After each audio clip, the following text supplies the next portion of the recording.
मार्क्सवाद र लेनिनवादलाई आदर्श मान्दै गर्दा हामीहरूले नेपालीवाद, नेपालमा नै जन्मिएको वाद, नेपालमा नै हुर्किएको वाद अर्थात् नेपाल राज्यका एकीकरणकर्ता श्री 5 बडा महाराज धिराज पृथ्वीनारायण शाहले दिनुभएको दिव्योपदेश। यस दिव्योपदेशमा राष्ट्रपिता पृथ्वीनारायण शाहले नेपाल देशको महत्त्व कस्तो रहेको छ, देश सञ्चालन गर्ने नीति कस्तो हुनुपर्दछ, देशलाई कसरी स्वावलम्बी बनाउने, राजाको अर्थात् शासकको कर्तव्य कस्तो हुनुपर्नेछ र नागरिकको दायित्व कस्तो हुनुपर्नेछ लगायतका धेरै विषयहरूमा पृथ्वीनारायण शाहले आफ्ना भाइ भारदारहरूलाई यो दिव्योपदेशको सन्देश दिनुभएको थियो। यस दिव्योपदेशलाई हामी सबै नेपाली नागरिकले अवश्य नै पढ्नुपर्दछ। अझ आफूलाई राजनीतिज्ञ हुँ भन्नेहरूले त यसलाई पढेर देशको बृहत्तर हितको लागि अवलम्बन गर्नुपर्नेछ।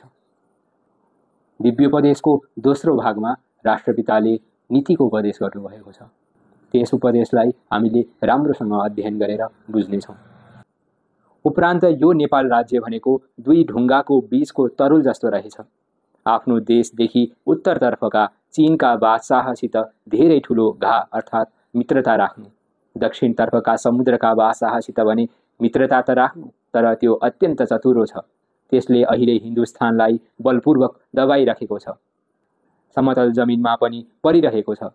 यसैले हिन्दुस्तानीहरू जागे भने आफूलाई त्यहाँ रहन कठिन पर्ला भनी आफ्नो निमित्त सुरक्षित किल्लाको खोजी गर्न त्यो यथातर्फ कुनै न कुनै दिन आउनेछ। यसैले आफ्ना सन्धि सर्पहरू हेरी गढी तथा गौडाहरूलाई तम्तयार तुल्याइराख्नु र बाटा बाटाहरूमा भाजाहरू पनि हालिराख्नु। एक न एक दिन त्यो बल यहाँ अवश्य आउनेछ। झिकेर पहाडी प्रदेशमा ल्याएर मात्र लडाईँ गर्नु, यसो गरेमा चुरो पहाडका घाटीहरूमा त्यो शक्ति खुबै काटिनेछ। यसो गर्न सकेमा हाम्रो 5-7 पुस्तासम्मलाई पुग्ने खरखजना पनि मिल्नेछ। श्रीगङ्गा नदीसम्म हाम्रो देशको साथ पनि लाग्नेछ। लडाईँमा लड्न सकेन भने लोलोपोतो तथा अन्य अनेकौं छलकपटहरू गरेर भए पनि त्यस शक्तिले यहाँ आउने प्रयास गर्नेछ। यो नेपालको तखत भनेको एउटा प्राकृतिक किल्ला हो। यस किल्लालाई त्यसले पायो भने संसारका चारैवटा बादशाहलाई ओह्रालो लगाइदिनेछ।